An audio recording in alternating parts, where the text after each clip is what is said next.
레디, 액션.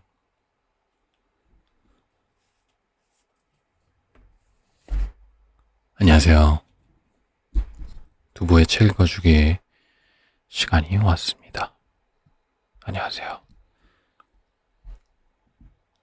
자, 이제 여름이 지나가고 입춘이 왔네요. 여러분들, 더위가 한풀 꺾일 거라고 생각을 했지만, 그래도 주말에 조금 더웠죠? 저도 그 더위를 이겨내려고 열심히 시원한 곳을 찾았지만, 시원한 곳 찾는 게 또 쉽지가 않네요. 하지만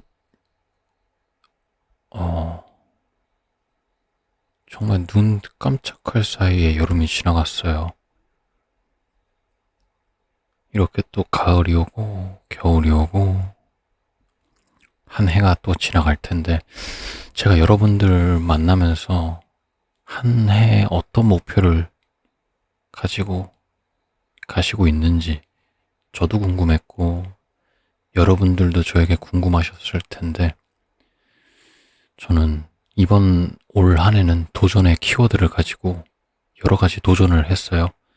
무모한 도전이든 공모전이든 어떤 것이든 마음이 시키는 대로 진짜 법에 위배되지 않는 선에서 최선을 다하며 도전을 하고 있습니다. 여러분들은 어떤 마음이 시키는 일을 하고 있는지 이 책을 통해서 같이 알아보는 시간을 가지도록 해요. 가볼까요? 마음에 하는 일 두 번째 시간입니다. 오진 작가님의 책이에요. 자, 오늘은 2부 65페이지 창문 안의 세계와 바깥의 세계 부분을 읽어보도록 할게요.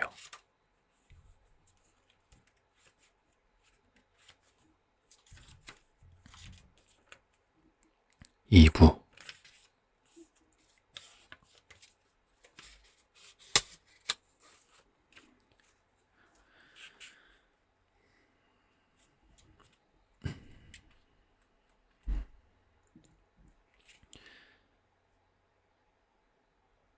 창문 안의 세계와 바깥의 세계.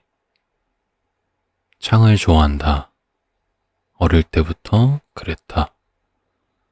수업 시간에는 창문 너머 텅 빈 운동장을 보곤 했다. 사람이 없는 운동장에는 묘한 서늘함이 있었다. 운동장에 서서 운동장을 볼 때는 그 느낌이 나지 않았다. 교실 창문 너머로 보는 운동장만이 특별했다. 반지하 집에서도 창을 보았다. 반지하 집이 그렇듯 창은 작았다. 쇠창살도 있었다. 창밖으로 제대로 뭔가를 볼 수는 없었지만, 그래도 나는 대부분의 시간에 멍하니 창을 보고 있었다. 그래도 창이랍시고 희미한 빛이 들어왔다. 하루 중 한정된 시간에만 들어오는 빛이었다. 밤과 낮이 바뀌어 시간 개념도 흐릿하던 시절, 그 빛으로 또 하루가 가는구나 생각했다. 가끔 창문 밖으로 소리가 들려왔다. 사람들의 발소리, 가까워졌다 멀어지는 말소리. 멀리 놀이터에서 아이들이 뛰노는 소리를 들으면 문을 잠그고 세상과 잠시 이어질 수 있었다. 고시원에 살았던 적이 있다. 창문이 있는 방은 몇만 원을 더 줘야 했다. 형편은 빠듯했지만 창문을 포기하고 싶지 않았다. 상황은 갑갑했다. 학교로 돌아가니 친구들은 졸업을 앞두고 있었다. 곡을 쓰기 시작했지만 길이 보이지 않았다. 부글거리는 에너지가 작은 고시원 바닥에 무겁게 뭉쳐 있었다. 나는 창을 보며 주로 시간을 보냈다. 창은 제법 커서 빛이 가득 들어왔다. 밖으로는 2차선 도로가 보였다. 나를 제외한 세상은 활기가 넘쳤다. 당시 나는 너무 작아서 창문 너머 몰래 세상이 움직이는 모습을 보았다. 사람들은 저렇게 빨리 걷는다. 저들에게는 목적지가 있다. 가끔은 그걸 보는 것만으로도 힘이 되었다. 지금도 창을 본다. 지금 살고 있는 집은 침대에 누우면 하늘이 보인다. 누워서 창문 너머 하늘의 색이 바뀌어가는 모습을 보면 사치스럽다는 생각이 든다. 밤에 잠이 오지 않아 뒤척이다 창문 너머 가끔 달과 눈이 마주친다. 새벽의 시간은 느리게 가도 달은 분주하게 움직인다. 이사 온 첫날 밤 어색하게 자리에 누워 창문을 보았을 때도 그 달이 보였다. 그 순간 새 집이 좋아졌다. 지금까지 살면서 본 가장 아름다운 창문은 뮌헨에 있었다. 예약이 꼬여 어쩔 수 없이 비싼 숙소에 묵게 되었다. 꼭대기층에 다락방 열쇠를 받았다. 방문을 열자 정면에 커다란 창문이 있었다. 창이 보여주는 세상의 반은 뮌헨의 구시가지, 그 위의 반은 파란 하늘이었다. 아름다웠다. 나는 모든 일정을 접고 창문 앞에 앉아 시간을 보냈다. 컵라면을 먹으며 뮌헨의 거리가 색을 바꾸는 모습을 보았다. 뮌헨에서 하려고 했던 일을 거의 하지 못했지만 후회는 없다. 창을 순례하다 라는 책이 있다. 세계의 아름다운 창을 모아둔 책이다. 제목만 보고 구입했는데 읽어보니 창문 너머와 안쪽 그리고 창을 보는 사람과 그 시간에 대한 책이었다. 세상은 완벽하지 않은데 창문으로 보는 세상은 완벽하다. 신기한 일이다.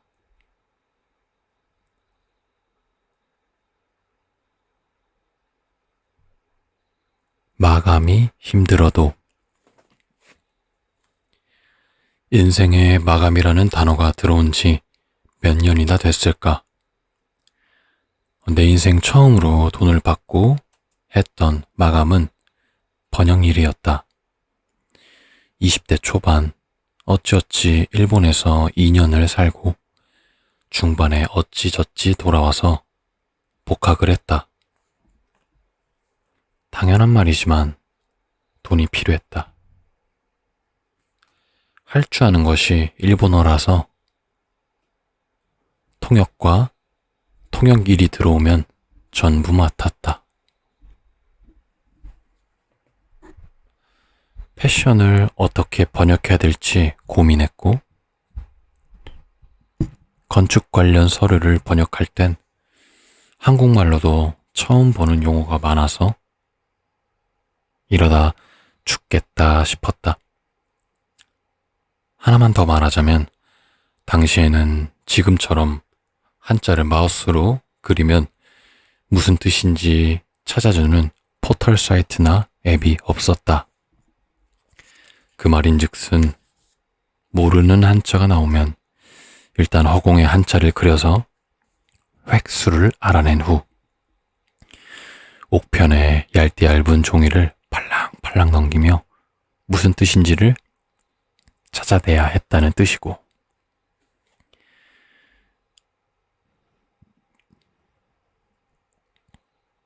일욕심은 없었다. 욕심의 차원이 아닌 그냥 여기는 거절을 할 수 없는 세계라고 생각했다.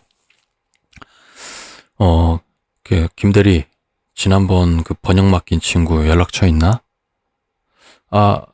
있긴 한데요. 그 사람 지난번에 연락했더니 한동안 안 한다고 하더라고요. 그럼 바로 다른 사람 찾아봐. 그런 사무실 풍경이 떠올랐다. 망상이 아니라고 생각한다. 일본어를 할 줄 아는 사람은 너무도 많으니까. 보그 에디터가 엘르 에디터에게 날 소개하고 엘르 에디터가 W 에디터에게 날 소개하게 하려면 쉬지 않고 열심히 일해야 했다. 이 일이 재미있을까? 내가 할 수 있을까? 의미가 있을까? 이런 의문을 가져본 적은 한 번도 없었다. 기계처럼 아침이 올 때까지 번역을 했다. 그러다 20대 후반에 어찌어찌 전업 음악인이 되었다.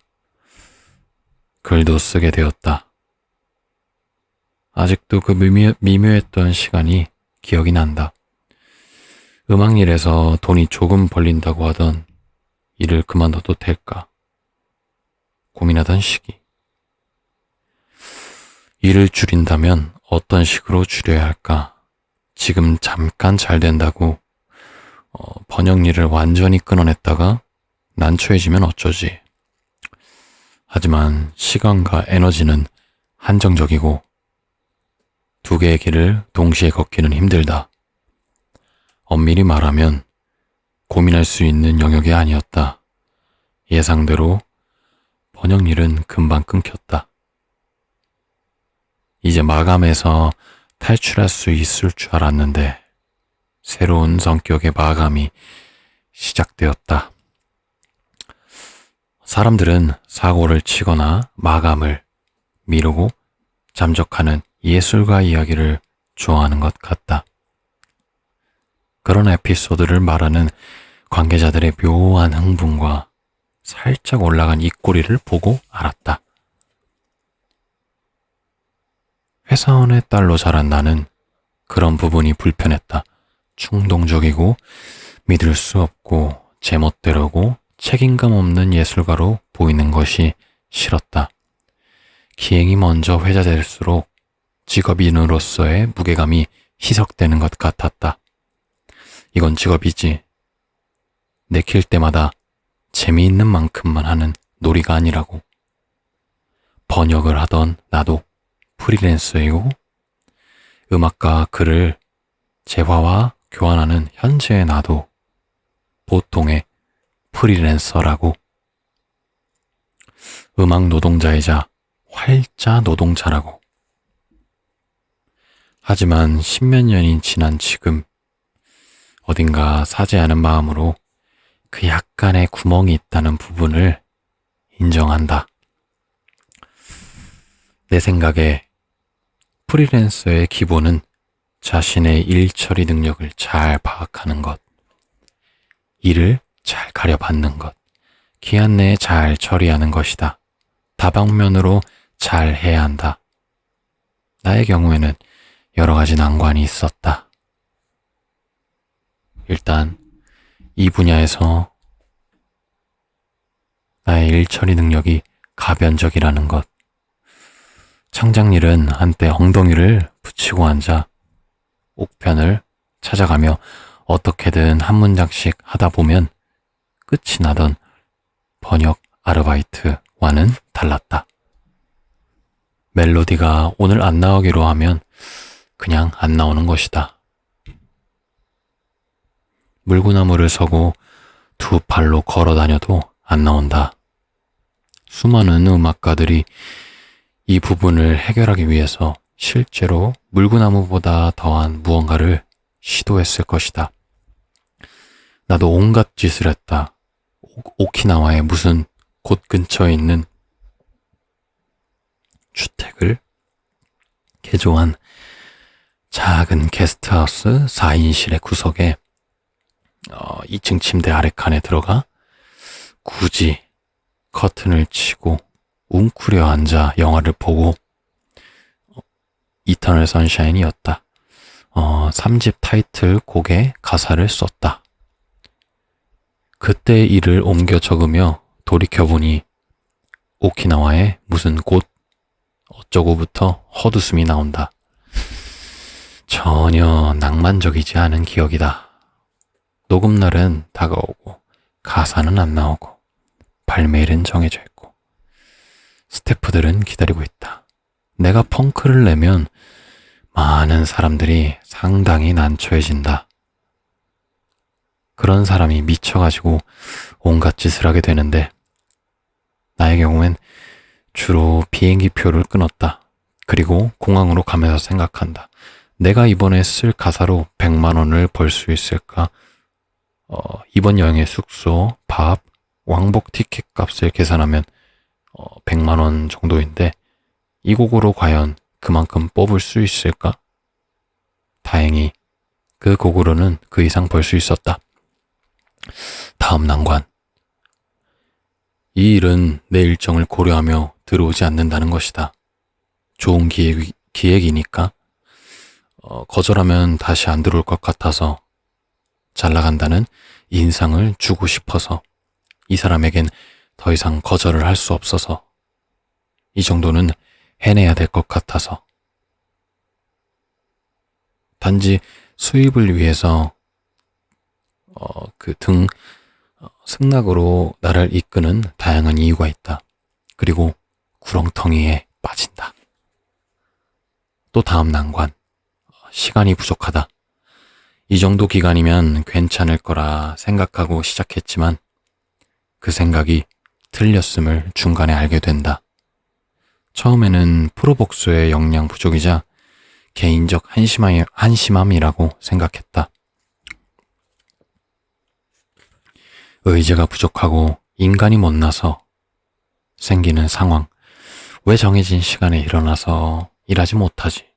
왜 책상이나 건반 앞에 앉아 바로 작업에 돌입하지 못하지? 왜 금방 딴짓을 하지? 왜 하루가 이렇게 짧게 느껴지지? 왜 오늘 내내 한 작업은 구리지?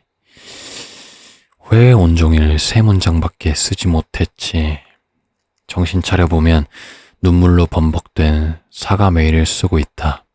그러다 이런 인터뷰를 본다. 모 작가님은 23년간 한 번도 마감을 어긴 적이 없습니다. 항상 일주일 전에 원고를 주곤 하셨죠. 너무 괴롭다. 아무래도 업계를 빨리 떠나야 할 것 같다. 언젠가부터 나는 사슬을 찾기 시작했다. 다른 예술가들이 어떻게 마감에 대처하고 작업을 하는지 알고 싶었다. 책을 찾아보고 다큐멘터리를 보았다. 그리고 결론을 내렸다. 이거 원래 어려운 거구나. 영화 음악가들의 작업 과정을 다룬 다큐멘터리에는 명장면이 많다. 아름다운 음악이 만들어지는 신비한 과정. 넋이 나갈 정도로 멋진 오케스트라의 녹음 현장. 영화라는 예술에서 음악이 작동하는 방식 등등. 하지만 제일 인상적인 장면은 벨벳 재킷을 입은 한스 짐머가 마감 때문에 머리를 쥐어뜯는 모습이었다. 그 유명한 어떻게 할지 전혀 감이 안 잡히는데 그냥 다시 전화해서 다른 사람 쓰라고 할까? 장면이다. 천재들의 인간적인 모습이 너무 좋다. 감히 나와 겹쳐볼 순 없지만 큰 위로가 된다. 책, 작가의 마감, 재미있다. 일본 근대소설 작가들의 마감에 대한 편지와 산문을 모은 책이다. 나스메 소세키도 아쿠타카와 류노스케도 다자이 오사무도 마감 앞에서 죄인이다. 음이의 예찬으로 유명한 다니자키 주니치로가 집중을 하루에 20분밖에 못한다고 말했을 땐 마음속으로 박수를 쳤다. 선생님도 그러세요? 이 글도 사실 하루 늦었다. 담당 선생님께 어제 눈물이 가득한 문자를 보냈다. 태도가 태연하셔서 혹시 내가 늦을 것을 계산하고 일부러 마감 날짜를 이틀 정도 당겨 말한 게 아닐까 하는 의심이 들었지만, 그렇다고 내가 이틀 늦게 줘도 되는 건 아니니까 불경한 생각은 하지 않기로 했다. 하지 않기로 한다. 내일은 다른 일로 출판사 대표님께 눈물의 이메일을 보내야 한다. 너무 자주 운다. 얼마 전엔 미라클 모닝이라는 걸 시도해봤다. 새벽 4시에 일어난다. 작업을 한다. 마침 9시가 되면 밤 9시보다 더 피곤하다. 좋은 시도인지는 잘 모르겠지만 할 수 있는 물구나무는 전부 써보자는 마음이다. 그러다 네이버 지식인에게서 한 의사가 어렵게 만들어 놓은 수면 습관을 왜 굳이 바꾸려고 하시죠? 라고 답한 것을 보고 관뒀다. 예전에는 나에게 자격이 있을지 걱정을 했다. 비틀스의 앨범도 13,000원, 내 앨범도 13,000원. 그래도 되나? 앨리스 먼로의 책과 내 책이 같은 가격이어도 되나? 아닌 것 같은데. 그렇다면 적어도 매일 8시간 이상 일해야 하는 건 아닐까? 결과물을 못 낸 날도 밥을 먹을 자격이 있을까? 지금은 그런 생각을 하지 않는다. 밥을 먹을 자격이 있다. 비틀즈와 가격이 같아도 된다. 예술가에 대한 편견은 오히려 나에게 있었는지도 모르겠다. 나는 개미도 배짱이도 아닌 그냥 할 수 있는 일을 최대한 힘껏 무리가 가지 않는 선에서 계속하는 사람. 그 과정에서 늦는 것은 정말 죄송합니다. 드릴 말씀이 없습니다.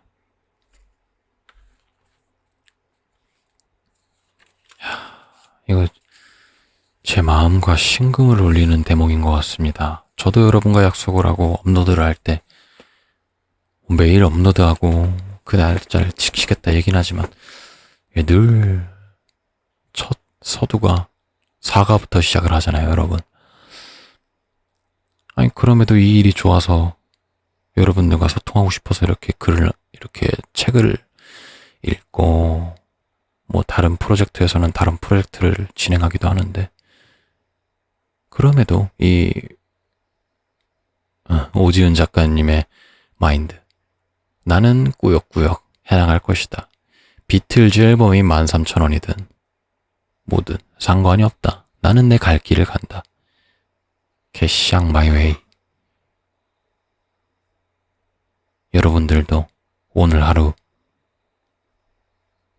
법이 위반하지 않는 선에서 캐시앙 마이웨이를 즐기시길 바랍니다.